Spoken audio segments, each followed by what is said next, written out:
So call me back. Okay, I love you. Bye.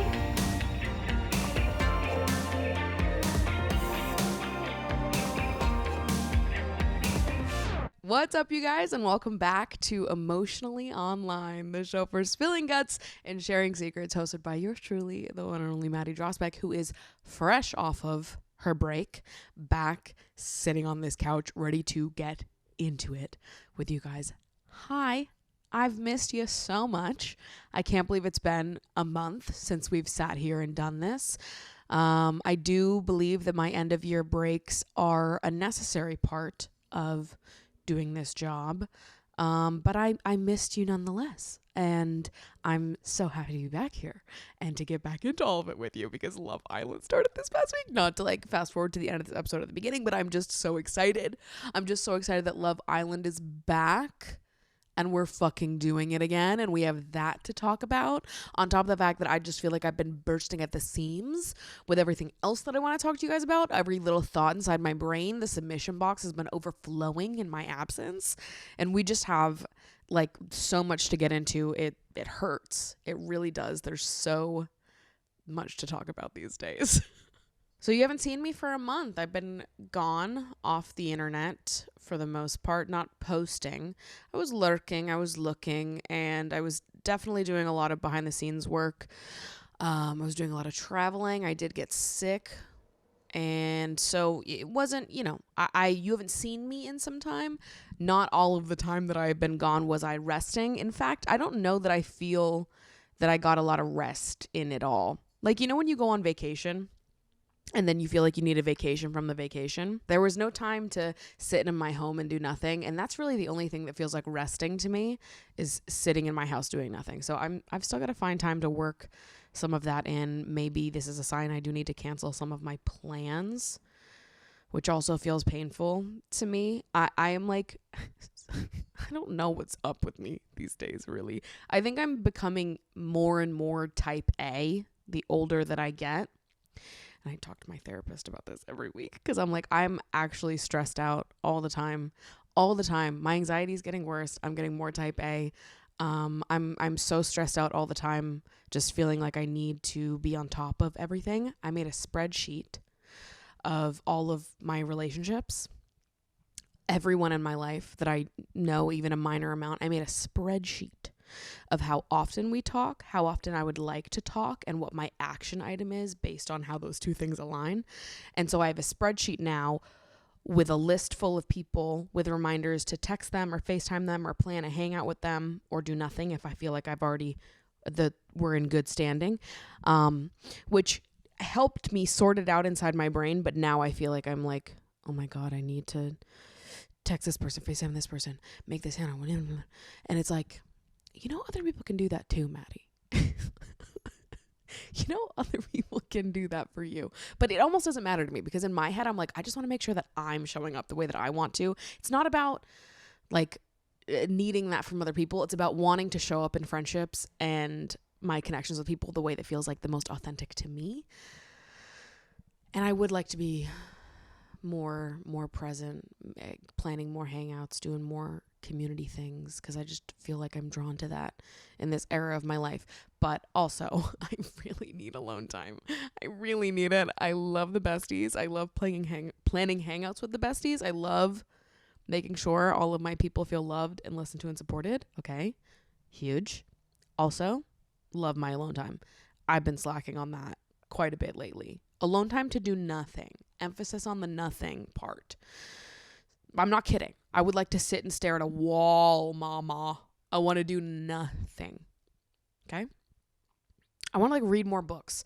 I was so into reading books, and then I went a whole year without reading at all.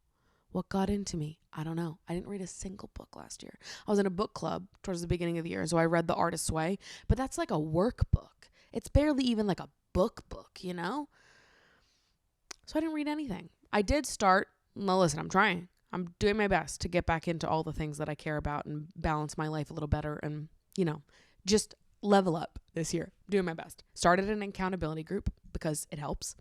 And one of my goals for this month is to read one book. Very achievable goal. I am about 3/4 of the way through as we speak. I was reading Daisy Jones and the Six, and I really like it. So I'm pleasantly surprised about this. I was a little worried that I wasn't going to be able to find a book that would reignite my excitement about reading, but I really do. I'm enjoying it. I know that everyone raves about this book. My sister bought it for me for Christmas, and she left a little note on the inside because she loves the book and is her favorite. And I think that's so sweet and so cute. And I think that everybody should leave little notes on the inside cover of the books that they gift other people. So cute. So anyways, I'm reading again, trying to work on balance. I am, happy and living life and trying my best. And what more can you do? So over my break, let's recap. When I was not here, what was I doing? I went to LA for a little bit, for literally like 3 days. I went to LA for the H3 live show, which was so much fun. I did cry my little eyes out. Yes, I did cry at the Steamies, everybody. Yes, I was in the audience wiping tears off of my face at the Steamies. I did go to the H3 live show. It was so fun. It was so cool to be sitting there in the room with them right in front of me. I've mentioned it on the podcast a few times, but I'm a big H3 fan. And I've been listening to the podcast since it started. I don't miss an episode. So it was so much fun to be in the audience and just get to see it all happen live. These people that have brought like so much joy and humor to my life, just lightening up my week. So fun. Loved it. And my siblings are there, so I took them with me. 3 of us went to the show together, and that was fun getting to introduce them to H3. Was also like, it's hard to introduce anybody to H3 because there's so much lore, and it's almost like I feel exhausted even trying to explain all of this to you because it's just like years and years and years, and they have no idea what any of it is. But I'm like, you'll still have fun. Like, it's like, the Steamies, the award show for the internet's worst. So if you know at least a little bit of internet drama, I think you'd be entertained even if you don't know H3.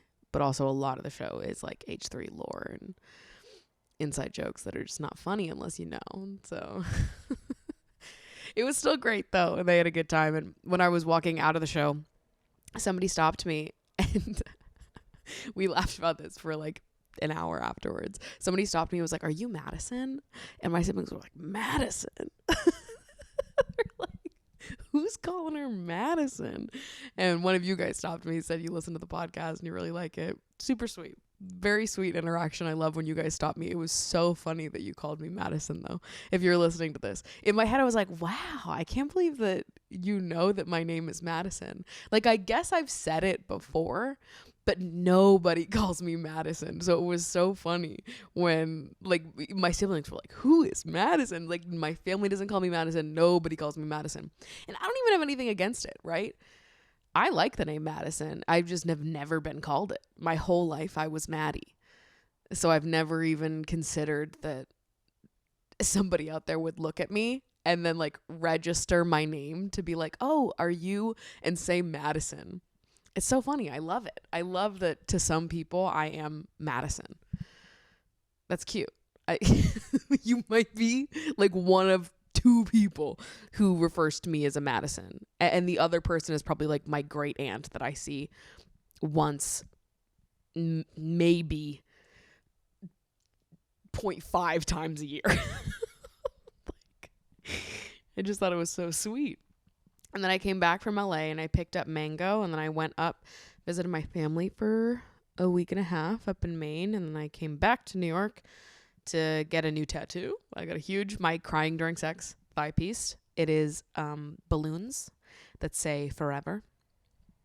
So happy about it. It was my most painful tattoo ever by a fucking mile. And I need you to remember, I am someone that has long said that I don't think the tattoos are very painful, and that I even enjoy the feeling of a tattoo. I have dozed off to sleep during tattoos before. So tattoos are nothing to me most of the time. The only tattoo that has been painful up until this point was my other thigh tattoo. My one that says romance. And it wasn't the outside of my thigh, it was the inside of my thigh. So I just took that to be like, oh, it's like the skin is more sensitive. It's probably thinner there. So it makes sense that it would be more painful. This tattoo is like not really on the inside of my thigh at all. It's more on the outside than this one is. And it's just bigger. It took 3.5 hours, and the first hour was fine. And then the next 2.5 hours, I was losing my mind. I was ready to start banging on the walls and, gnawing off my knuckles. It was so fucking painful. And the thing was, like towards the beginning half of my tattoo appointment, my tattoo artist was like, "You're sitting so well. I wish everyone sat the way that you're sitting," which is like sweet. I love that I sit well for tattoos. I sit pretty still because it usually doesn't bother me. So I'm pretty good about being like an easy client for a tattoo. But when somebody compliments you like that, then you're like, oh, well, now I have something to live up to. So an hour in, when the shit starts fucking hurting, and I'm like, oh my God, I need to distract myself. I need to think about something. I'm playing tic-tac-toe in my head. I'm like just thinking about anything besides the fact that this shit hurts like fuck. And then I'm also like, I've got a reputation here. I sit so well. I can't all of a sudden start sitting poorly. Oh my God. But sometimes it's like involuntary. Like they'll be like, I don't know, like hit a patch during tattooing and I'll just like, your body will like twitch.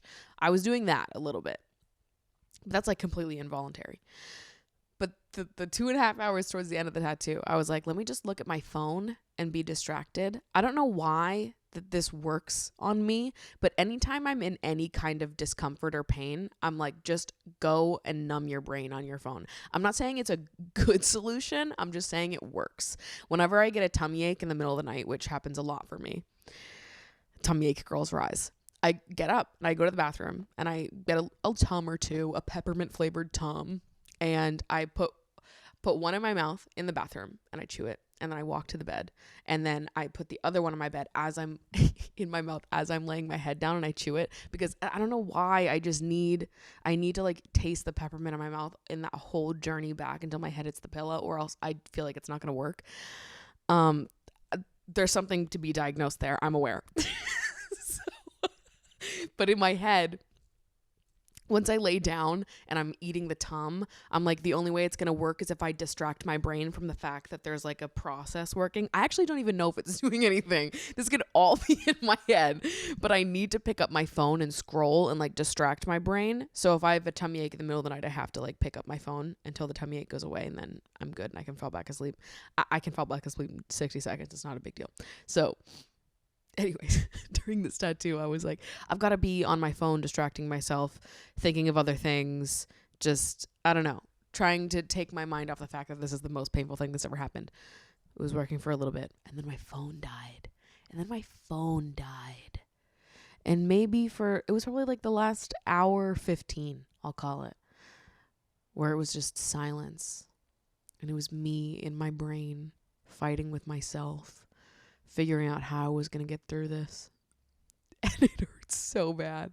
And I'm being so serious about it. I'm not exaggerating. And I feel like you can trust me on that because I'm someone that says that tattoos are not really that bad. I'm not kidding. I wanted to rip my own skin off. And then it was also during the healing process, the itchiest fucking tattoo I've ever had. It looks beautiful, but God, it was a process. So I came back to New York, got the tattoo, celebrated New Year's with my friends. I went and visited my best friend Ashley in Boston, and my friend Sebastian did a show in Boston while I was visiting. So saw Sebastian's show. Madonna was touring, and my mom got tickets to see Madonna, so then I went to go see Madonna with my mom. And then I came back here for like 5 days, and then I went on vacation with my mother, which was great. We've never gone on a trip, just the two of us. It was just so much fun. I feel like I've had so much good quality time with my people. Now I'm in desperate need of good quality time with me. Some alone time to sit and stare at a wall and talk to myself and read a book, talk to Mango, not think about anybody perceiving me ever again in my life. I need time to not exist anymore. I said this to my friends over break at some point, but I was like, I would love to like be wiped off the face of the earth for like a long weekend.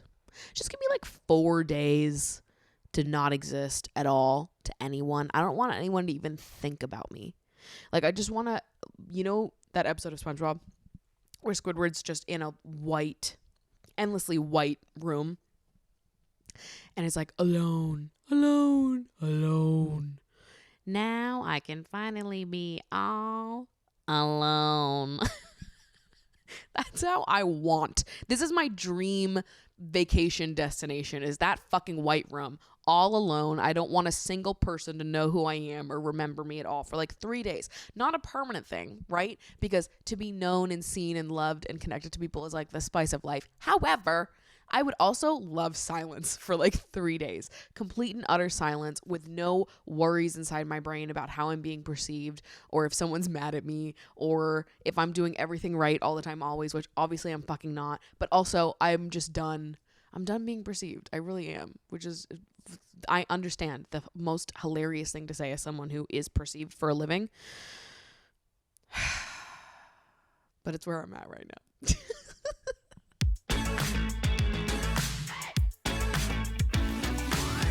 Okay, one of the biggest things that I wanted to chime in on during my time not on the internet was I know that I've like said enough, and I'm going to say the topic and you're going to be like, oh my God, Maddie, move on. And to that I say, shut the fuck up.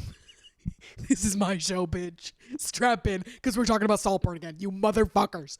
Do you really think that I wouldn't come in and say something else? Because it came out on Amazon Prime Video on like, I don't know, the 24th, 25th, around Christmas. Somewhere around that time, came out on Amazon Prime Video. So I was like, everyone who hasn't seen it, go see it and enjoy yourself. Have a fun, horny, sexy time, okay? Have fun. How did I know everyone on the internet would just like dig their little grubby hands in and try to ruin my favorite movie? It's not my favorite movie. It's top 3 for me though, for sure. Saltburn is, okay, order. Here's the official order. Number 1, Silence of the Lambs. Number 2, Gone Girl. Number 3, Saltburn. Number 4, and it just got moved up because it was Memento, but I've decided that I do like this more than Memento. This can change at any point though, okay? But in my 4th spot is When Harry Met Sally. I only watched it for the first time in September, but it's sitting with me and it's hitting, and as time goes on, I do really just feel that I love it and that it's a perfect movie. So anyways, those are my top 4 movies, and I'm ready to fight for Saltburn, which is my number 3 spot. Okay, so here's what I have to say. And I said this in my first episode that I talked about Saltburn, and I was talking about when I was in the theater, how some of the reactions from people in the theater, I was like, what the fuck is going on? I was like, what is happening here? And the same experience that I had in the movie theater is what happened on social media when the movie came to Amazon Prime. When I was in the movie theater, let me do a recap for you. When I was in the movie theater and the slurping the cum bathwater scene happened and the period blood oral scene happened and the fucking a grave scene happened, when all of these things happened, there was people in the movie theater like, oh my God, my eyes. Like, people were exaggerating the fuck out of it. And I was sitting in that movie theater like, shut the fuck up. What do you guys, this is fun. He's living his best life. He's in alignment with his highest self, okay?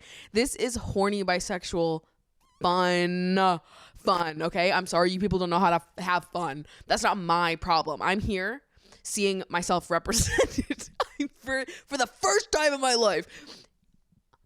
Horny, sexy, bisexual, stupid, silly, hot, fun. Okay? Fun. Horny, hot, bisexual fun. That's what I saw. And I said, I'm not unacquainted, okay? You think this is news for me? Period oral? Come on, mama. Seen it, loved it. That's the vibe that we were going for, and I co-sign on it. I wasn't thinking this is shocking or crazy or really weird. I was looking at it thinking, yes. Are you kidding? Yes, absolutely. Oh my God. Can we run that scene again? This is so good. Like, it's just so good and fun. And I was having a good time. But then, the same way in the movie theater, people were like, on the social media, the same thing happened where people were like making posts like, Saltburn is the craziest movie I've ever seen. Oh my God. Guys, beware if you're going to watch it. It's crazy. And then all these people see these posts being like, Saltburn is the craziest movie ever. Well, I guess we're going to have to watch it. And then they go watch it. And people that probably would have otherwise liked the movie are now like disappointed because they went into Saltburn thinking it was going to be the craziest thing they've ever seen. And it fucking wasn't. Why did you guys do that? Why did you tell everyone it was going to be crazy? It's not crazy. It's hot, horny, bisexual fun is what it is. Like, I don't have anything else to say about it. Can we not just have fun? Can we not just enjoy ourselves? Can we not just hang out with other hot people and have period oral and let Barry Keoghan dance around a mansion completely in the nude? Can we not just enjoy that for what it is? Because that's what more could you want and ask for? I'm sorry that we needed it to be super crazy and wild. Like, it didn't need to be, because it wasn't. It was just fun.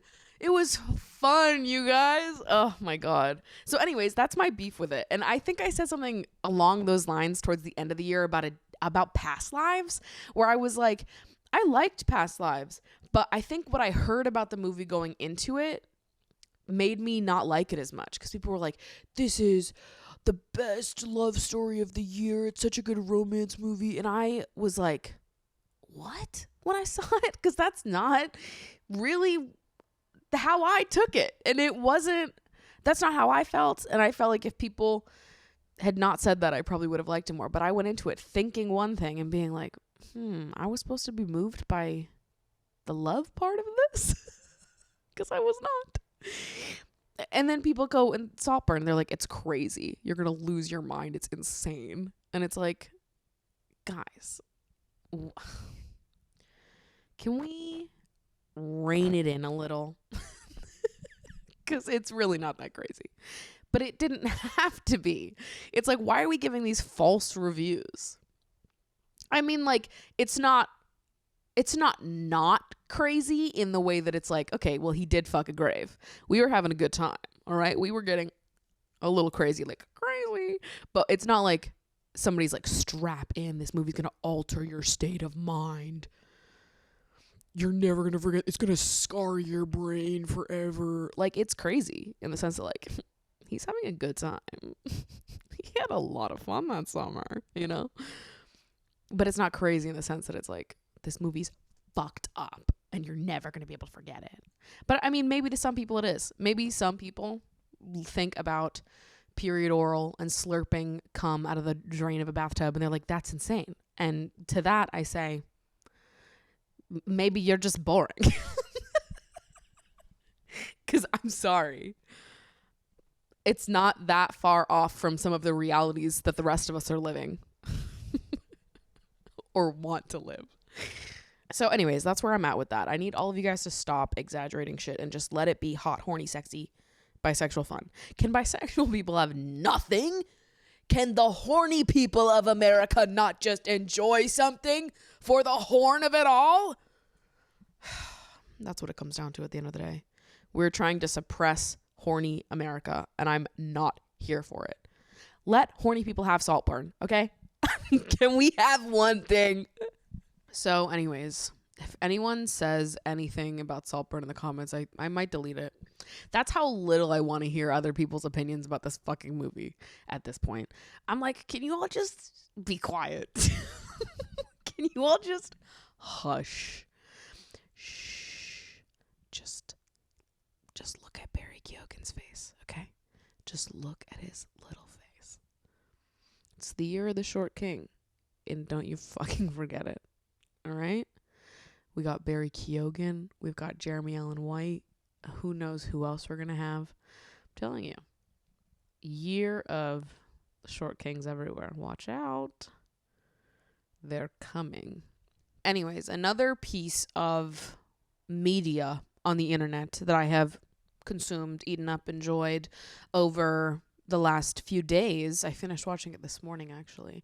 But Damon Dominique, who is one of my absolute favorite creators on the internet and has been for many a year now. Damon is a master at video, storytelling, editing, all of it. I just am so inspired by Damon and what he's been able to create in the, decade that he's been on the internet. And he posted a video this week talking about social media, some reflections on social media, being a content creator, what like the landscape of social media and content creation is like right now and why it's like kind of the worst.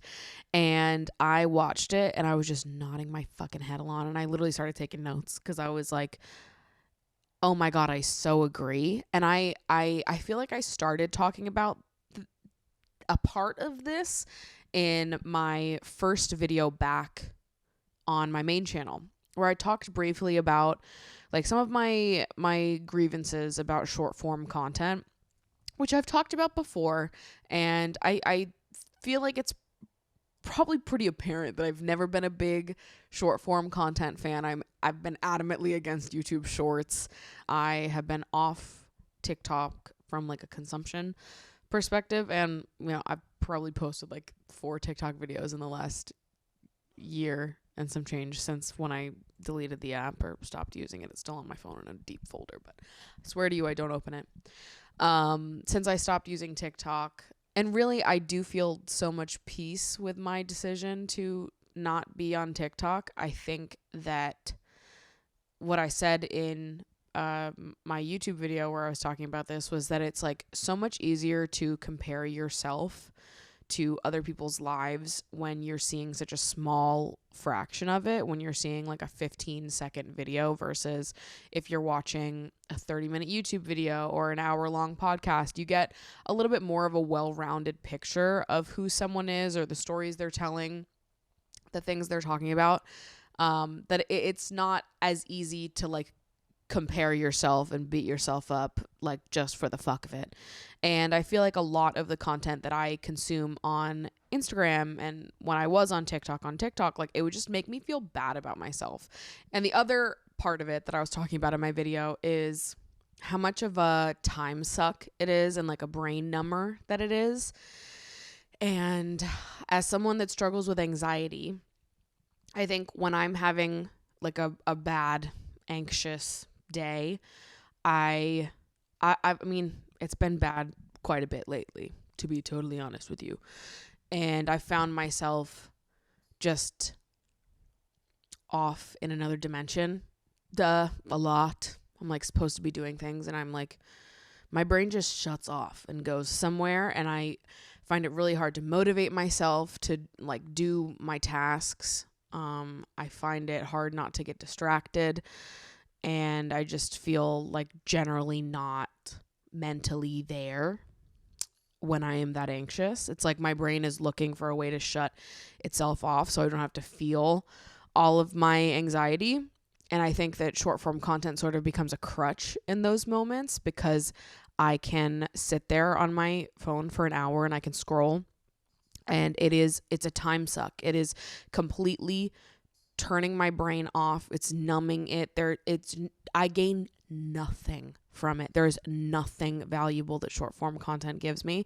Like with YouTube and with podcasts, I always feel like there's like a back and forth there that I feel like I get something out of consuming the people that I watch on YouTube and the podcast that I listen to, because I feel like I'm sitting and I'm thinking and I'm laughing and they're entertaining me. I'm having good reflections. They are teaching me about something. Like I feel like I am getting something out of long form content.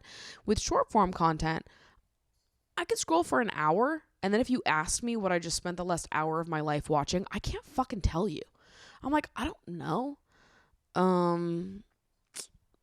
I could probably tell you the last few that I watched, but I mean, I wasn't really impacted by any of it, so I don't know. And it's like, oh, they're all like, I don't know, 6 to 12 seconds long, so I only remember like the last 30 to 60 seconds of my life after I'm scrolling. I'm thinking like even this morning I was scrolling for, at least a half hour, and I don't remember any of them. I remember I sent one to my mom. I don't even remember what it was. I do not remember what I sent her. This is how little short form content means to me. Like, I just feel like I'm not impacted positively by it in any way. I don't feel that it brings anything valuable into my life. And I'm just becoming more and more critical of my consumption of this type of content and the time that I'm giving to it. Because I don't see its purpose in my life anymore, and I do feel that it is impacting my life negatively. And I think a lot of times a lot of people have a lot of criticisms about social media, a lot of which I don't agree with, and a lot of which I do agree with. I love social media. It's added so much joy and goodness to my life, and there are so many creators that I look up to that I think are doing incredible things. People are so creative and thoughtful, and they're producing entire fucking shows by themselves in their bedrooms, and it is like, really, it is so impressive. And I have long loved social media content creators because of this, and I feel so inspired by these people. I feel so lucky to be in community with them. And listen, I love this fucking place more than anything. I love social media.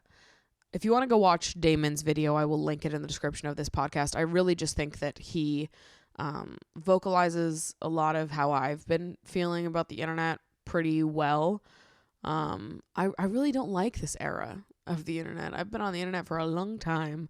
I've been making videos for this year. It will be 14 years that I've been making videos on the internet. And yeah, this is one of my least favorite eras of the internet. I just find a lot of it insufferable. Something that Damon hits on towards the beginning of his video is like, it's kind of hard to be someone that cares about like the art of video right now. And I so agree. Damon in his video was recounting a story where he had a conversation with some short form content creator, and they had asked him how long it takes him to complete a video. I forget what Damon said. It was probably like a week, 2 weeks, however long it takes to create like a long form piece of content. And they responded by being like, oh, I can make 10 videos in 1 hour, which is like, okay, these things are not the same. Like making a 30-minute YouTube video is not the same thing as making 10 6-second TikTok videos. That you in no universe can you compare them. These are two totally different tasks at hand that we're talking about here. I'm sure you can make 10 videos in an hour, and I love that for you. And I hope you have fun doing that. The maddening part is that it does work, and they have the winning strategy. And we're in an era of the internet where it is quantity over quality times 100. You just need to feed the algorithm. People need to be in a constant stream of consumption or they're bored. So for someone who gives a fuck about like the integrity of video, the art of video, creating something meaningful and beautiful and something that you're proud of, it's kind of fucking hard. And this is something that I've felt over the last year, where I feel like sometimes I want to take so much longer on a piece of content, and I'll be working on something and I'll be so excited about it. I'll have an idea that I'm like, oh, this is going to be so amazing. It's going to be so fun. And then I have to finish it. But I can't take forever on a piece of content.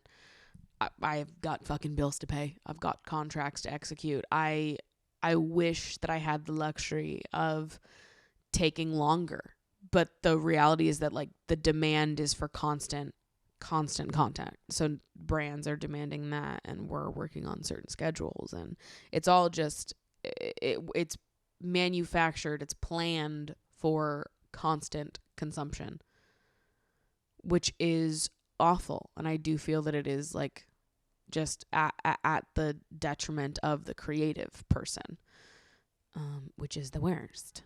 And because there is this demand for constant content, and people just expect to see a piece of content in front of them all the time, people have like an inability to see how much work goes into one piece of content anymore, because when you're used to getting it all the time, when it's not there, when someone takes more time, it's like people don't even perceive that as like, oh, that's a reasonable amount of time to take to create a piece of art, a work of, you know, their creative self that they're going to put on a platter in front of me. This is how long it takes to do that thing. People don't care. They're just like, give me more. I'm hungry. Give me content.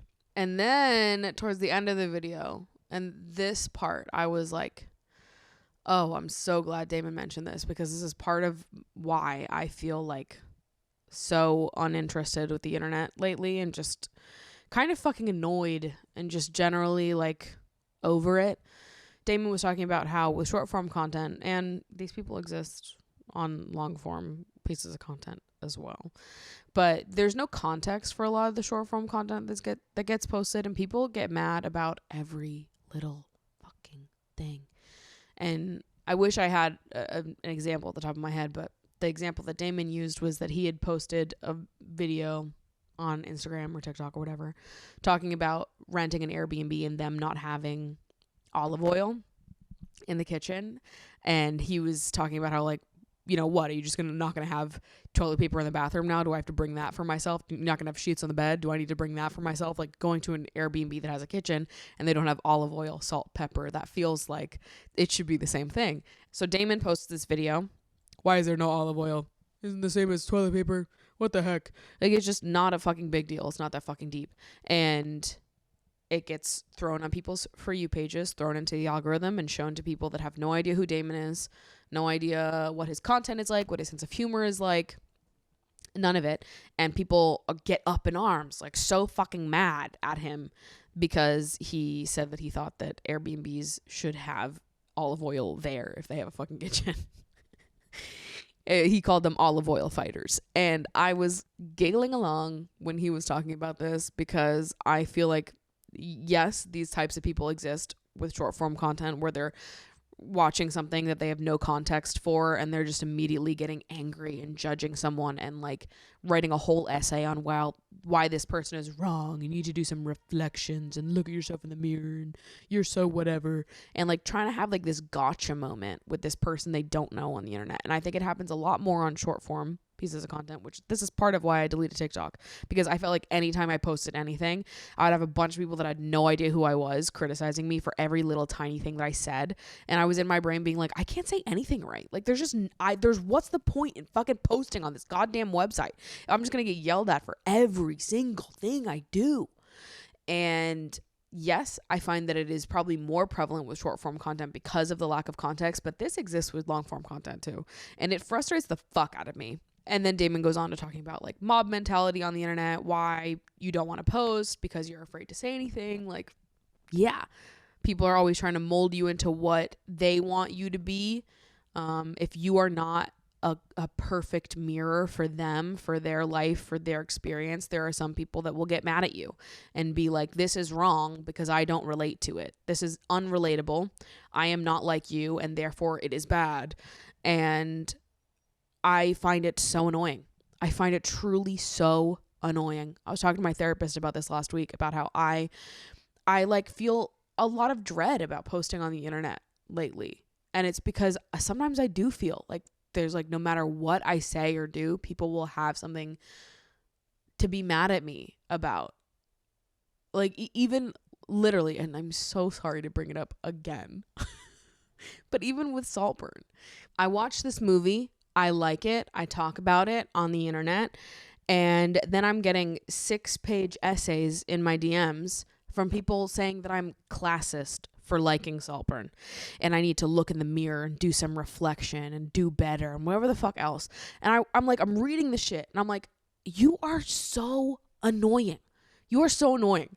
And then I'm talking to my therapist being like, I'm afraid to even say out loud, that's fucking annoying. It is. It's annoying that I can't like a movie, that I can't be like, this was fun and horny, without someone trying to gotcha me into being like, oh, well, you're actually a shitty person because you liked this fucking movie.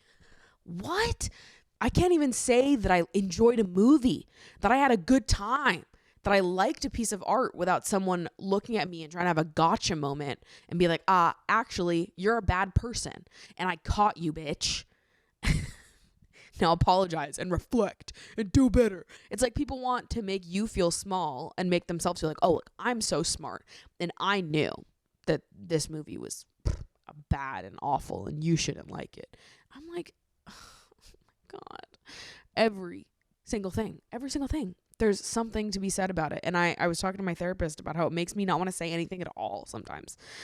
And that's stressful when it's my job to do this and to show up here and to talk about my life and these things. And sometimes it sucks feeling like you can't fucking win.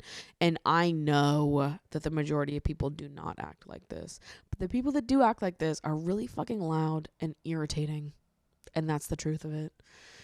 So I've had a lot of moments where I've just been like, I don't want to be perceived at all. I don't want to be, in this person's thought patterns at all today. I don't want to read any comments being yelled at because of the movies that I like. And then I just start to overthink myself.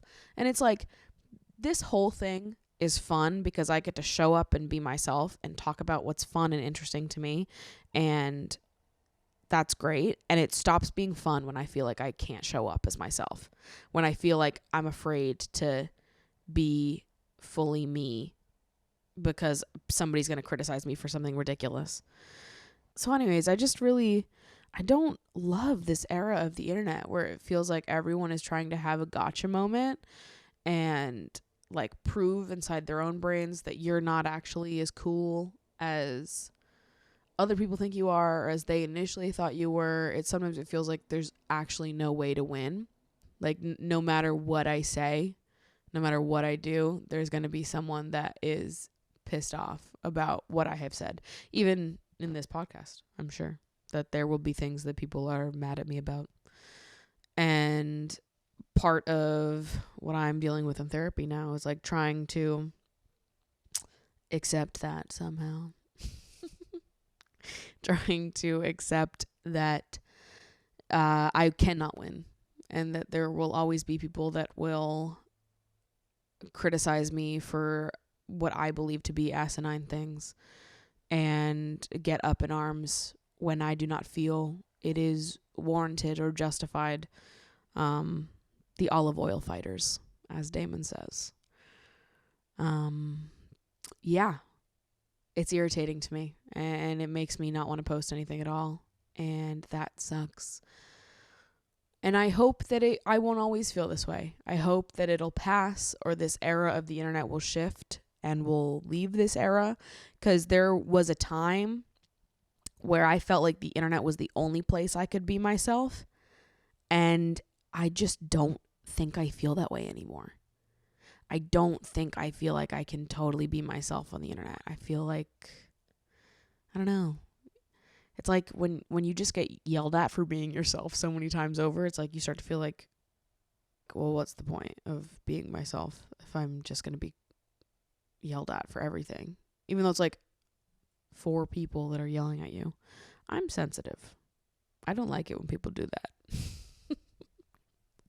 It's not, the majority of people don't act like this, but the people that do, I'm like, you guys are insufferable. You actually make the internet such a terrible place for everyone else.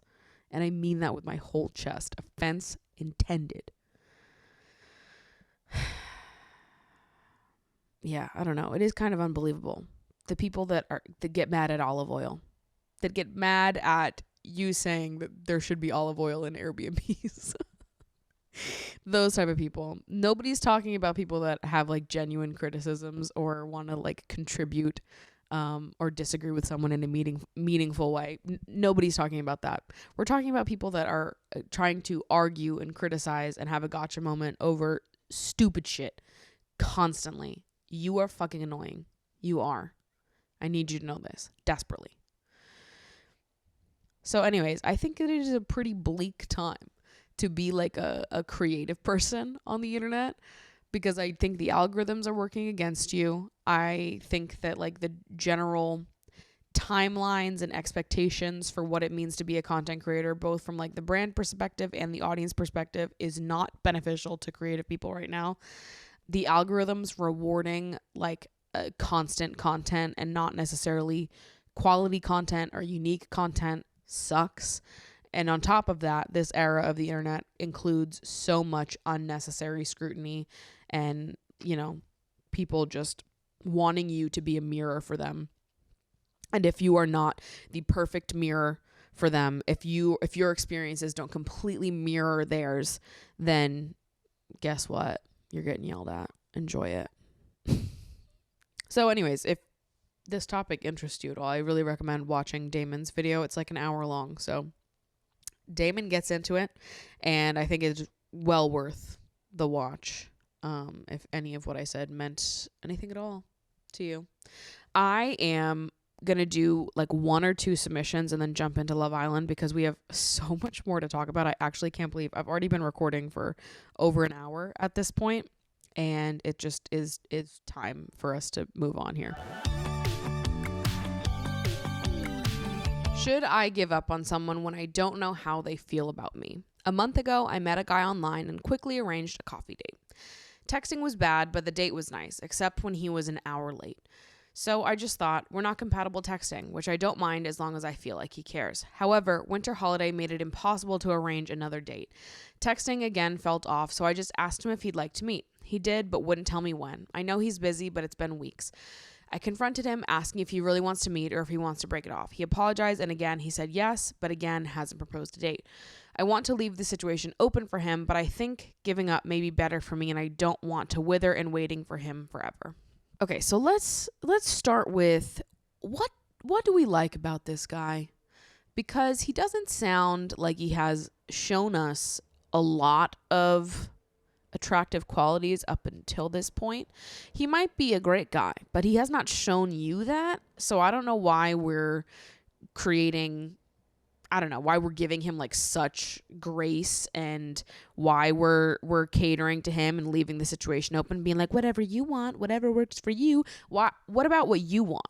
What works for you? Let's think about you and what you feel good about, what you're attracted to, what you want in a partner, and whether or not he's ticking anything in like the very little that you know about him up until this point. Okay, so you met online, and texting is bad beforehand. He's not very great at texting, which I don't necessarily think is a red flag, but I do think there's a difference between being a bad texter and a bad communicator. So we'll come back to this, because in the beginning, being a bad texter, that's one thing. Then you go on the date and he's an hour late, which is hugely bad. That's not 10 minutes late. That is an hour late. That is, I don't value your time levels of late. That is, grounds to get up and leave and not wait for him levels of late. So that's really bad. But then you had a good date. He's charming, at least a little bit, and you had a good in-person experience. Okay, fine. So you are, at this point, you're like, texting is bad. He was super late, but we had a great date, so I'm willing to give it another shot. So at this point, you should be thinking he's got to prove himself a little bit, because he's bad at texting and he just like damn near stood you up an hour late. It's on him to sort of like put in some effort and get this second date off the ground if he really wants to see you, because he's kind of fumbling right now. So if he was really like this stand-up guy that's having like a fluke weekend where everything's going wrong, you think that he would step it up to make date 2 happen. That doesn't happen. He's bad at texting again and busy and unable to nail down plans.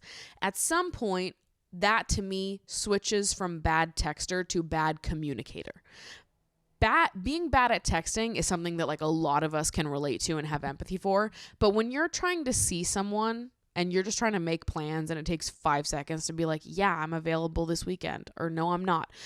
Actually, this date works for me instead, though. It takes like 5 fucking seconds to do that. If you can't do that, that's like beyond being a bad texter, and that goes into like bad communicator space to me. I don't care if you're busy. We're all fucking busy. I don't think this is the type of person that you want to date. I wouldn't want to date this person. It doesn't sound like he wants to put a lot of time and effort into dating right now. It doesn't sound like he's been trying to impress you at all or to earn your affection in any way. And I don't think that you should leave the situation open for him to decide anything. I think you should decide that this is not how you want to be treated by someone who's courting you. I think that so often young women in dating are just taught to make themselves as like palatable and attractive as possible. And I get it, because I used to do this shit all the fucking time, where I felt like I was so worried about appearing like too much or overwhelming for having like boundaries and rules for how I expect someone to treat me when being courted. I get it, but also at some point you have to sort of look at how you're being treated and be like, okay, where's the good? He might be charming and good to have a conversation with. A fucking lot of people are. Okay? So why don't you go find someone who's charming and can have a good conversation, but is also a good communicator, that's putting an effort to see you and won't be an hour late on the date. And then after all of this happened, instead of proving to you that it was a fluke and he was having a hard weekend where he just happened to be an hour late and bad at texting, he has proven to be actually even harder to communicate with and not putting in any effort to try to see you again or impress you in any way. Why would you want to be with someone like that? You don't. Now, I'm not saying this is you, but I think when I was in my phase of life where I was trying to make myself like the most palatable person possible, trying to make myself the most easygoing, I'll mold to your schedule, I'll mold to what you want. Yeah, like whenever you're free, whenever you can, it's all right if you're busy and you can't text me back for 4 days. Like, that's totally fine. Don't worry about it at all. Like, no, do worry about it. It's not fine. When I was trying to make myself so small and make my needs so small that it was like, oh, don't worry about it. Literally, I'm totally fine, when I totally was not fine. I think a lot of that was motivated by me, like, questioning my ability to be loved and not, I don't know, like having sort of a scarcity mindset with love. So when I did meet someone and I was so worried that I wasn't lovable, it was like I was trying everything in my power to like make them love me and to not fuck it up, because I was worried that nobody could and that there was something wrong with me or I was too much, I was so overwhelming. And it's like, by leaning into all of that, you're denying yourself the ability to meet someone that like sees and appreciates all of you for who you are, and you can show up and you can ask for what you want in a relationship, and you can, you know, find someone who puts in the effort and communicates with you, even if they are a bad texter, because guess what? Even people that are bad texters are gonna step up the communication game if they want to. Take it from a bad texter. I can be a great texter when I try to be, you know? So I just think that if any of what I said resonated, what I would say here is I would personally walk away, because I do not think this person is going to be a good fit. And I think that you deserve someone with a little bit more enthusiasm for you. And I don't think that we should make ourselves doormats for people to walk all over. Whatever you want, whatever you need, I'll leave the door open for you. Let's not. Let's decide what we want, what we are comfortable with, and other people either check that and they show up for us in that way, or they don't. And it doesn't sound like he is. So maybe not the one. Hello, Maddie. Fun, lighthearted little slumber party cue for you and the community. What would you recommend for an 18th birthday for a girl who hasn't found her community yet and isn't a partier? What did you do for yours? What are your fondest birthday memories? Channeling cake, disco balls, and introspection forever and always.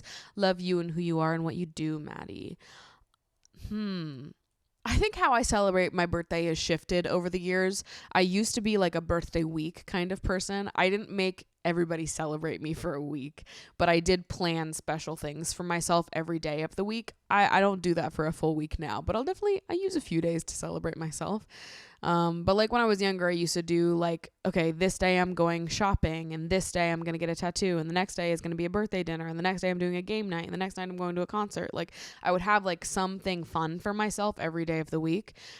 I've never been like a big birthday party type of person. I don't really like that. I think I've had one birthday party my whole life.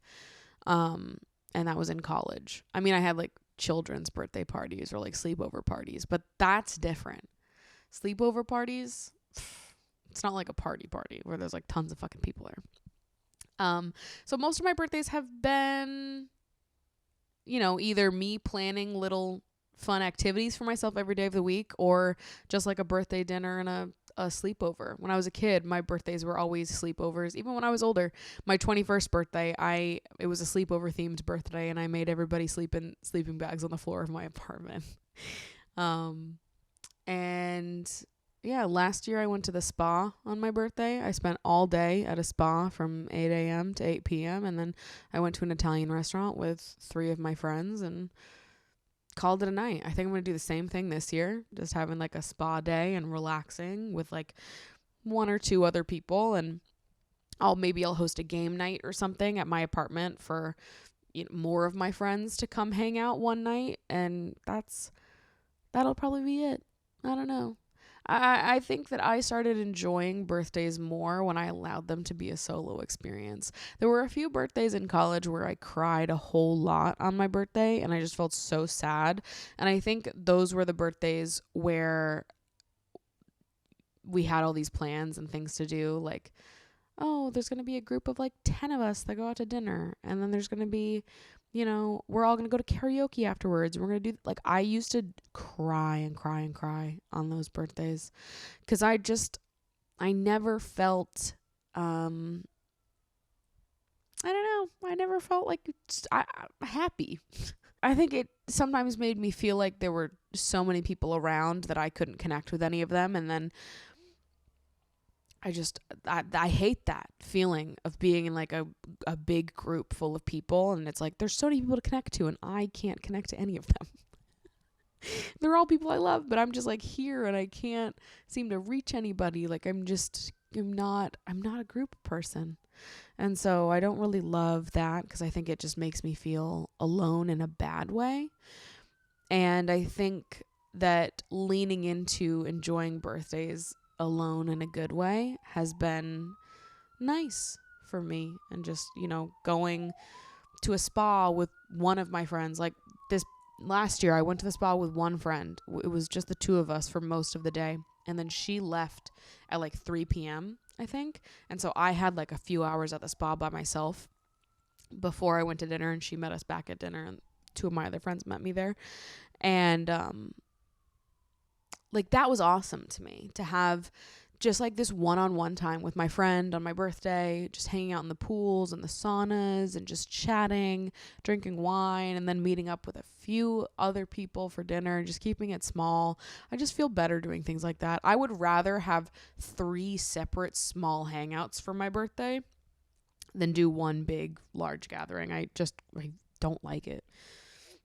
And I think I just have more fun on my birthdays when I dedicate it to relaxing and having nice solo and, you know, 1 or 2 other people time than trying to make it like a grand celebration. I think I'll always be disappointed. I'll always be sad, and I'll always be homesick. Birthdays make me very, very homesick. I think I've said this before, but it was like, I think it's feeling like if I was home, my mom would have made it special for me. My grandma would have made it special for me. And there's something about like a big birthday celebration that I had to plan myself that never feels great. Never feels great. If somebody else planned me a big birthday celebration, maybe I'd feel differently, but there's something about like planning it all yourself that just doesn't hit for me. If I'm going to plan it all myself, I kind of want it to be easy and solo and not a big fucking deal. So that's what I do for my birthday now. I don't remember what I did on my 18th birthday. I'm pretty sure I was at a dance competition. I don't know. All right, babe. You know what time it is. It's that sweaty, sexy time of year where we take Britain's finest and we put them in an expensive villa down in South Africa, and we say do crazy things to each other, fall in love, fuck in the hideaway, and get your bird, babes. It's that beautiful time of year, babes, where we go to Love Island. Dun dun dun dun dun dun dun dun dun dun dun dun dun. It's Love Island time, babes. And we're here and we're having a good time. And this season, it's about to be fucking crazy. Fucking crazy, babes. Why, when I do the British accent, do I have to like drop into a lower voice? Fucking crazy, babes. Like, why can't I just be like, fucking fucking crazy, babes? That was kind of Australian, wasn't it? Why can't I just talk normal in a British accent? Fucking crazy, babes. Like absolute madness over here, really. I don't understand it, but it's been bonkers. It's been off the walls crazy. And I just can't believe it. I can't believe it. And it's going to be a wet, hot summer, as they say. Even though it's January. Anyways, we're back in the South Africa villa. And this season of Love Island is going to be crazy because it is Love Island All-Stars, baby. It's Love Island fucking All-Stars. So as someone that's seen every single season of Love Island UK, I am living in my dream world where I only have to deal with people that I've already seen and know and love to make fun of. All right, so first people in the villa, it's Hannah from season 1. Hannah from season 1 and Liberty from season 7. Love both of these girlies. Great choices for first people in the villa. Hannah from season 1 famously got engaged on the show. However, and this is how they introduced her in the episode where they're like, Hannah, I famously got engaged on the show. And I was in my head like, famously got engaged on the show. How about famously fucked above the covers on the show? Because that's what I remember from that season when they were like, there's no way they're going to put this in. We'll just fuck on top of the covers. No, babe, they put it in. They put that shit in. There was no rules. Season 1 of Love Island was crazy back then. They would never do that shit now. Anyways, Hannah, season 1. She's 33 now and has kids, which is so exciting. And I'm interested to see like what the age range of all the contestants is going to be this season, because usually there's like nobody above the age of like 29 in the villa. Usually it's like between 20 and 26, really, I would say. 30s though, I don't feel that we've had like barely any people in their 30s on Love Island. So I kind of love that these are all repeat islanders, so the age range might be a little bit skewed higher, or I don't know. Love Island hasn't been around for that many years, so it's probably not going to be that crazy. But if they were in their late 20s on their season, they're going to be in their 30s now. So I think we're probably looking at like a season that is at least slightly older than the seasons we usually see from Love Island, just because they're all people that have been on the show before. So I think that's interesting, and also interesting that she has kids now, and I'm interested to see how that plays into like her ability to make connections and find love in the villa, who is going to be like mature enough and open to dating someone with children, and if they want kids, or how that comes up, if it comes up at all. Interested. Liberty was from season 7, and she was with loser asshole Jake, who unfortunately is next in the villa. I'm really glad Liberty's back though, because I really liked her on season 7. I think she's a sweetheart. And Jake, who is a loser, and he is also in the villa this season. Allegedly, they haven't spoken since they broke up in season 7, which is 2 years ago. So this is a little awkward. Also, he's 26. When he was introducing himself, he was like, I'm mature now, I'm 26. And I'm looking at him and I'm like, you're 26? You're the same age as me? Like, I just have an inability to perceive other people's ages, I think. I think I perceive everyone on Earth as older than me because I'm baby. Like, I look at... Also, I just feel like British people all look older than they are. I don't know what's in the water over there, but all of you look like hunky and 5 years older than you actually are inside my brain. Like, Jake could be 31 for sure to me. Like, 28 minimum. 26? He's my age? I just can't picture it. It doesn't make sense to me. Then we have Chris from season 5, my favorite season. Though Chris wasn't like a main player in season 5. He came in towards the later half of the season, I want to say. But that's okay. Season 5 favorite, so get in there, baby. He was also in Barbie. He also introduced himself by saying, I've been single for 3 years, which is definitely my fault. I'm the problem. So at least he knows. That's something. We can work with that. So anyways, it's immediately a little bit awkward between Jake and Liberty, and they're sitting on the couch talking about what they want at this stage in life. And Liberty says that she wants someone emotionally mature and random. Like someone who says, let's do a roly-poly right now. And I was like, what? What are you talking about? I want someone emotionally mature and, a little random. Like, just say, let's do a roly-poly right now. Like, is that a somersault? Is that a British somersault? Is a roly-poly? You want someone emotionally mature, but also is down to do a somersault at any given moment. Interesting. Duality of man. Liberty showed us everything we needed to see in that moment. Next, and we've got Kaz and Mitch. Kaz is also from season 7, so we've got a lot of season 7 people in right off the bat.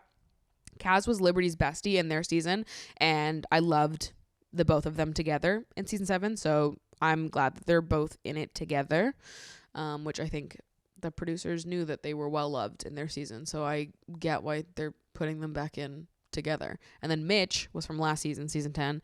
Absolutely no one wanted him back. Not one person said, who we would love to see in Love Island All-Stars is Mitch, who we just had to put up with for 2.5 months this summer. I'm good. I actually didn't need to see Mitch in another season of Love Island, but we're here and we're being put through it. Next, we have Anton and Loyal G. Loyal G, baby. Anton from season 5. Anton is my king. I don't care what anyone says. Anton is who I needed to be in this season. If you don't know, if you don't remember, he's the one whose mom shaves his bum. This is how he introduces himself, and it's so true, and that's how you're gonna remember him, is Anton was widely known for having his mom shave his bum. And Godspeed to him. Anton is a freak and a weirdo, and I get such bizarre energy from him. I can't pin him down at all, so I'm glad that he's back. And then Georgia, but I'm going to call her Loyal G because there's 2 Georgias on this season, and it's just easier if we call her Loyal G because you know exactly who I'm talking about. Loyal G is from season 4. Again, she's 25. What the fuck is going on? I thought that she was much older than 25. No, she's younger than me. What the F, you guys? I have no idea how old British people are. Next in, we've got Toby and Lewis. Toby, another season 7er, who is apparently desperate for clout right now because he was just on Love Island Games 2, which I did not finish watching, by the way. Could not get into it. I just didn't care at all. They really did say, let's take the worst part of Love Island, the games, and make it the whole show. I'm good, actually. Also, I straight up don't care about anyone that wasn't on Love Island UK. Love Island US, don't care. Love Island Australia, don't care. I want Love Island UK, and that's it. If it was Love Island Games and it was just the UK people, maybe I could have gotten into it a little bit more than I did. But yeah, it was going to be a no for me. But Toby was just on that. And now he's back on this season. Toby's messy and emotionally immature, but he is funny and good television. In my head, I'm I don't think he's the worst. I think I could tolerate being friends with someone like Toby, but I would never in my life date a Toby. And then last in the villa, we've got Demi and Georgia. Demi from season 6, and then Georgia from season 3. Okay, we've got all our players. We know who's here. Okay, great. Iconic and legendary. Maya Jama comes in and tells the girls to stand next to the boy that they fancy the most, and they don't have to just pick one guy. If somebody else picks a guy, they can still go line up behind them. So Liberty picks Mitch. Why? Have you learned nothing? I just feel like Mitch and who he is should be so fresh in your brain.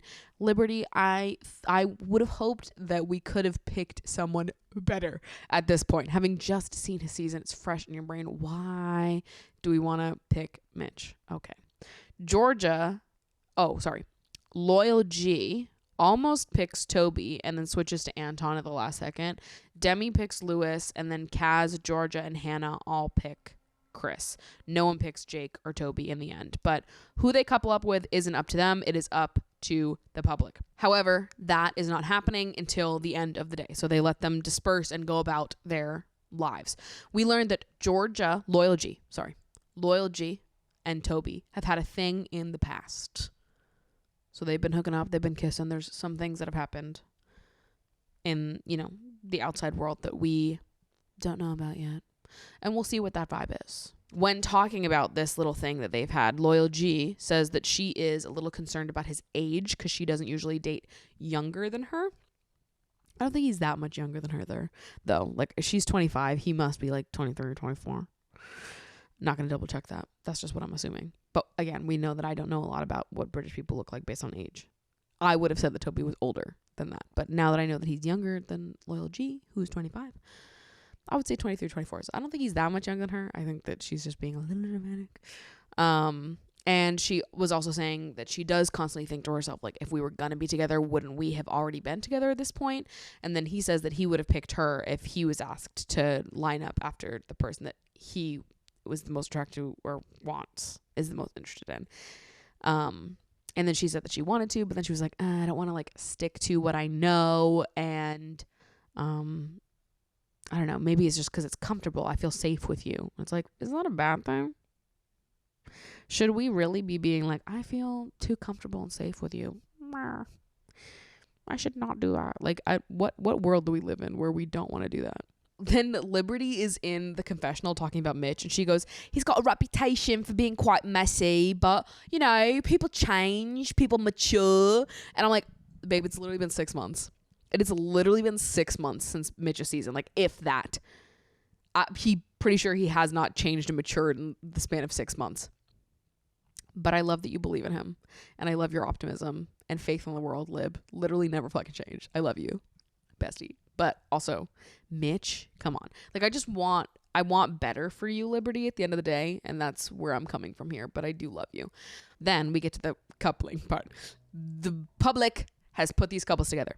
The couples are Chris and Demi, Lewis and Georgia, Toby and Loyal G, Anton and Hannah, Jake and Liberty, and Mitch and Kaz. British public, you will fucking pay for this. That's all I have to say to you. Because, okay, you just heard the order that I said. So that was the order they were called in. So at the end, we're looking at Jake, Liberty, Mitch, and Kaz, which, might I remind you, Jake and Liberty are exes, and Jake was horrible to her on season 7. So you're like, okay, and Kaz is her bestie. So these are the options. The British public has either decided to put Liberty back with this horrible man, or they've decided to put Liberty's bestie with her horrible ex. What the fuck is wrong with you people? What the fuck is wrong with you people? Said it in a way that you would understand. What the fuck is wrong with you? I've got beef with the British public, babes. You guys do crazy shit. And you know what? Maybe I should be thanking you. No, I shouldn't, because it actually wasn't even interesting. I get that maybe you thought you were stirring shit for interesting drama, but nothing happened, and it wasn't worth it, and nothing was interesting. They put Jake and Liberty together and Mitch and Kaz together. You guys are sick and twisted. So the couples are together. And Maya Jam was like, but don't you worry, babes. We've got a Love Island all-star twist. Let's fucking go. First bombshell comes in. Who is it? Who is it? It's Callum from season 6. Now, Callum famously ended up in a relationship with someone that he met during Casa Amor in season 6. Mole. He says it like that. Mole. Ended up in a relationship with her. They've been together for like the last 3.5 years, and just recently broke up like in the last 6 months. So it's fresh. And he's back in the Love Island villa to find love, perhaps a second time. And then my Jam was like, but before we let you have your pick, Callum, we've got one more all-star for you to choose from. Now, we all know what's going to happen. We all know who's going to walk through those doors. And I'm sitting there and I'm eating it up. And I'm like, oh my God, are they going to do it? Are they going to do it? And then they do it. It's like going to a drag show and being like, is there going to be a reveal? And it's like, of course there's going to be a reveal. But you're like, oh my God, what is it? And then it happens and you're like, oh my God, it did. And that's exactly what I did when Mole walked through those fucking doors, babes. I was clapping my hands and doing the wave and I was dancing and I was having such a good time. And I just love this stupid show. I love it so much. I love it. It's so messy and dumb and I just love it. I love it. I love it. So Molly's here. Mole is here. And that's Callum's ex. They've got history together. They were like fully in a relationship living together for over 3 years. So you know what?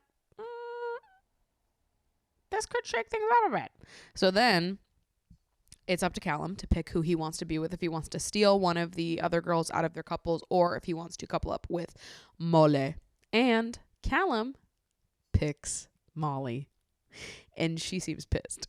She seems like totally unimpressed that he has just picked her to be in a couple. So then a little bit later, they're each talking about like, well, why did you break up? The boys are asking Callum, why did you and Molly break up? And then Molly's having the same conversation with the girls.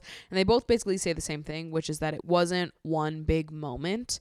It wasn't like there was one big thing that broke the camel's back. They were just fighting a lot. And they decided that it just wasn't working anymore. They weren't getting on, as they say. And I guess immediately after they broke up, he went out and hit the town, and was just like, photographed out all the time with all these girls. And she was like, that's so disrespectful. We just broke up. Like, what are you doing? Sort of thing. Like you're embarrassing and like disrespecting our relationship by hopping back out there and behaving like this so publicly, so quickly. And so she was like, yeah, we didn't end on bad terms, but like, I'm not happy with a lot of the ways that you acted in the aftermath of our breakup. So I think there's going to be a lot of interesting conversations this season between the two of them. I'm actually like so fascinated that we get to see them actually like go through like having real genuine conflict in their relationship that has had like years of history. I think that's really interesting. I think it's going to make for really good TV from my perspective. I can already see some people being like, no one wants to listen to this old relationship drama. Nobody wants to hear you guys complain and fight. I want juicy things. like, I want to hear real people hashing it out. I do. It is interesting to me, so I'm excited about that. So it's the first week. Everyone's sort of flirting with everybody, talking around, keeping their options open, yada yada yada, whatever. First game is a dare game. Not a lot to report. There's just a lot of kissing that happens. Kissing the person you want to share the bed with the most. Sexiest snog on the islander of your choice, twerk on the islander you fancy the most, snog your type on paper. It's just like about like kissing the people that you actually want to kiss, or the people that you actually would want to be in a couple with.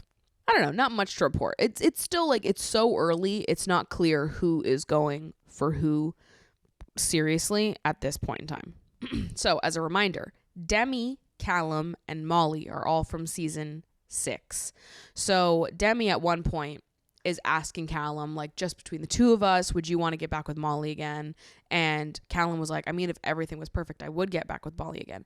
Then Demi later on in the like makeup room was asking Molly and was like, would you ever get back with Callum? And she was like, maybe, but it doesn't sound like his head is there, because he said he only got with her out of respect, because around the fire pit during the dare game, Callum was talking to the boys and some of them were like asking, I don't know, I forget sort of how this went down, but there was some chat about like why he had picked Molly and if he felt weird about Molly being kissed by someone else in the challenge. And he was like, she can do whatever she wants. Like, I coupled up with her out of respect. Like, first coming in, I felt like I should couple up with Molly and have some conversations with her before starting to go with other people. And I guess Molly overheard that and she took it as like him not wanting to have like meaningful conversations with her and like actually try to work things out, and that he just wants to like satisfy her for like the purposes of appearing respectful. And I was like, okay, so you're both open to rekindling your relationship, but it seems like neither of you want to like outright say that, at least not at this point. Chris is like sexy weird. Like, he's a little strange. He's like making all these jokes that don't really land. He's just like he's a weird guy. However, something about it works for me. He's like sexy, weird, smooth in a way that I think that it would work on me. I think his whole shtick just works on me. Okay, anyways, next morning, Georgia is like meditating outside, and Jake joins in and meditates with her. This is not important information until later on. So Loyal G is having a conversation with Toby, asking about why he and Chloe broke up. Chloe is the only girlfriend that Toby's ever had. Met Chloe on season 7 of Love Island. They were together for a while. When he was answering why they broke up, he said it's because he didn't trust her anymore, but he wouldn't specify what the like inciting incident was. And he just said it was big. And Georgia asked if she like went out and was talking with other guys and cheated on him, basically. And he said something like that. So I think sounds like she for sure cheated on him in some way, shape, or form. I wonder if she has said anything about it on her podcast, because I know that Chloe has her own little show going that she does weekly. So I wonder if she's commented on the fact that he said this on the show. Yeah. Mitch at this point seems to decide that he likes Demi more than Liberty, but you can never really trust what he says. So I'm still not ruling out anybody pairing with anybody at this point. But Mitch was looking at Demi and Liberty. Now he seems to be leaning more towards Demi. Then, halfway through the afternoon, Jake gathers everyone around the fire pit and basically tells everyone he's going to leave on day 3. I swear to God, this man meditated and had a come to God moment where he was like, I've got to leave. There's just no one in here for me. And it's like, it's been 3 days. Also, did you forget how this works? Like, they're constantly bringing in new Islanders. Just because there's no one in here for you right now doesn't mean there's not going to be anyone in here for you. But here's my conspiracy theory. I do not think that Jake was in here to find love. I think he was in here to save his fractured reputation from season 7. This is my conspiracy. I think that he entered the villa with the intention of reconciling with Liberty, or having like an easygoing back and forth, making his peace with that, and then leaving before anything dramatic can happen and like he gets in any more trouble. So now his only like public perception from this season of Love Island All-Stars is him having like a pretty peaceful whatever conversation with Liberty, where they put the past behind them and are like, I hope the best for you, whatever. He gives it one additional day and he's like, you know what? I'm going to fuck off now. I feel like he was in here to do just that. He was in there to do a little reputation 180. I don't think he was actually ever in here to find love or on Love Island for any other reason. I think this was totally producer built. I think this was all planned beforehand. I don't even think it was him conspiring like this. I think that it was like a mutual agreement. I think people got in there and they said, we're going to make something big. We're going to do something crazy. He had his Debbie Ryan moment. He walked into the Disney office. He walked into the ITV office and he said, I'm ready to make history. Toby and Loyal G start doing relationship therapy with Callum and Molly, which this is fascinating to me. This was entertaining to me. And he says that he still loves her. And she says that he never showed her enough affection and words of affirmation. And him saying that he loves her right now is like more words of affirmation than she got in like the last 6 months of their relationship. And Molly's like, the first time I told him that I loved him, he laughed in my face. And she's basically saying that she thinks that his emotional maturity is like on the floor. And allegedly, he called her high maintenance for wanting more emotional maturity and wanting more like affection from him, which is really fucking funny. If anyone called me high maintenance for wanting to be loved properly in the way that is going to hit the best for me, I'd be like, excuse the fuck out of me. I think that'd be grounds for a breakup personally. So you know what? Maybe this breakup was good for them. Then Molly says that she saw them getting married, but he didn't see it, and he doesn't refute this at all. And she says that he was more focused on a career and things other than her, and he says that it's not true. And she says, oh, so you're calling me a liar? Like, this was definitely one of the reasons why we broke up. And he seems to be like, well, I'm sorry you perceived it that way, because that's not how it was. And she was like, well, you should have worded it better. And he was like, oh, so it's my fault then? She was like, yes, it is. So good. It was such a good conversation. Then literally immediately after this, Chris pulls Molly to the terrace and says they have business to discuss. It was such weird timing on it. Like right after such an emotional conversation where they're like literally in the middle of like what can only be described as budget couples therapy. Chris goes up, pulls her to the terrace, starts to pull a move on her, tells Molly about the thing where if you stare into each other's eyes without blinking for 60 seconds, you'll fall in love or whatever. And he says we should try it, which is corny. And I hate to say it. It would work on me. It would, Bibes. It would work on me. Yeah, it just would. I don't know. It's the right kind of corny to me. If someone was like, do you want to try it? Do you see if we'll fall in love? I'd be like, should we? Should we? Like, it would work on me. It for sure would. And they kissed, which is like so bold. And also, why was he getting involved in this? Why would you go for someone who has the person that they lived with and had like a full-blown relationship with for the last 3 years in the villa? Like, it's just not going to happen for you. But he kisses her, and then he tells Anton he had a full-on boner when he kissed her. And then after the kiss stuff comes out, Callum says to Molly point blank that he does want to get back with her. It doesn't seem like there's much proof of like change or like why they should reopen things, but it does seem like he wants to. Then another bombshell, Josh from season 1 enters and takes Loyal G, Hannah, and Georgia out on dates, which I guess Georgia and him have some kind of history. They used to loosely date, nothing serious. Georgia blocked Josh on Instagram because they had a falling out because I guess he was rude one night out and bumped her off the table that she was at. And then she said that she found it in her heart to forgive him because she's spiritual, which is actually so fucking funny. Okay, then later on in the day, Mitch says that he's all in on Demi and starts to lay it on thick. And she says, listen, my options are still open. Like, I'm interested in you. I'm interested in getting to know you, but like not ready to lock it down just yet. Then, like immediately after that, Lewis pulls Demi to the terrace and kisses her and says that he wants her and not Kaz, because Lewis was talking to both Demi and Kaz. And like immediately before that happened, Lewis was cuddling with Kaz on the daybed. Then when they walk back inside, Kaz is sitting in the makeup room and Demi walks in with like no lipstick on. She's going to reapply it. And then Lewis walks out immediately after and Kaz knows, like without needing to be told, Kaz knows that they just made out. And she was like, what the fuck? What is going on? No time to think about it because there is a recoupling. Josh gets to pick first and then the girls pick. Josh ends up picking Georgia. Loyal G picks Toby. Kaz picks Lewis. Liberty picks Mitch.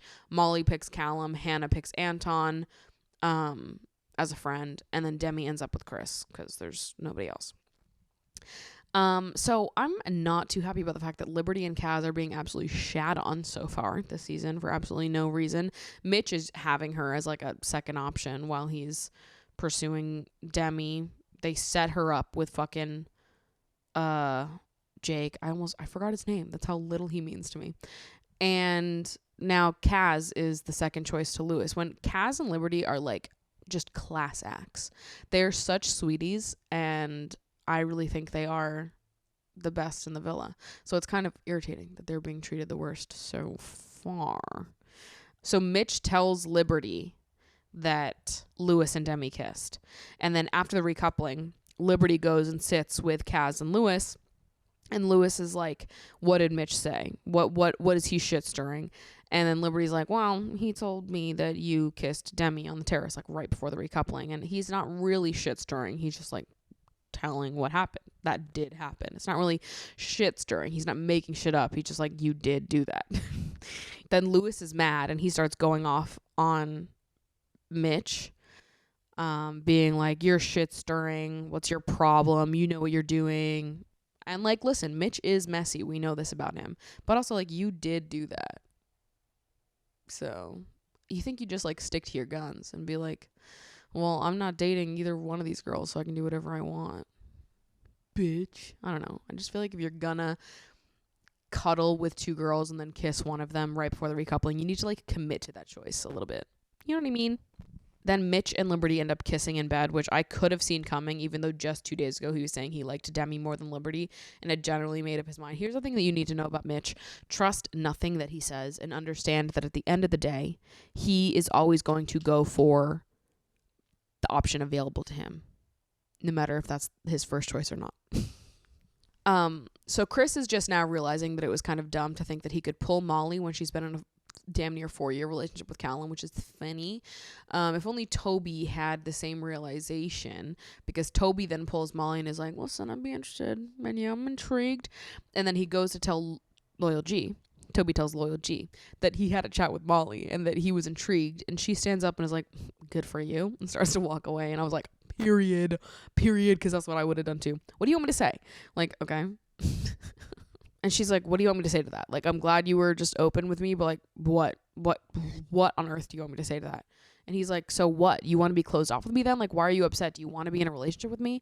And she was like, oh, well, that's a little full on, isn't it? And I'm like, I feel like you guys are communicating, but you're also not communicating at all. I feel like you both like each other, but then you don't allow yourself to say it. Like, when they talk, they're arguing, and then they neither one of them say that they like actually like each other and want the other person to just fully choose them. They're like, well, why haven't we just made it official on the outside? And they're both saying that, like, well, why haven't we? It's okay, well, you're both saying the same thing. So you both want to. It just hasn't happened. It seems like maybe it's a pride thing and they're both too stubborn to be the person that like makes himself vulnerable in that way first, like at least in like a super vulnerable way. I don't know. But I get why she would be confused now and be like, well, why the fuck do you want to talk to someone else? What's going on? I thought we had a thing. And then at the end of the week, we have our final bombshell of week 1 enter the villa, which is Arabella from season 5. And that's where it ends. That's where week 1, the first 5 episodes of Love Island All-Stars, comes to a close. It's going to be a wet, hot winter, baby. I'm so excited. I have a feeling this is going to be a good season. I hope we have more season 5 people coming. I also would kind of love a season 9. Also, I've heard rumors and rumblings that Jax from season 8 is going to be back, and that's a demon. That's a real life demon that they're going to let back into the villa, which is crazy if true. Crazy, huge, buck wild bonkers if true. So we'll see what happens. And with that, I'm going to wrap this the fuck up because I've been filming for so long and editing this is going to be a beast. So I love you guys so much. Thank you so much for hanging out with me, for getting back into doing this little podcast thing together.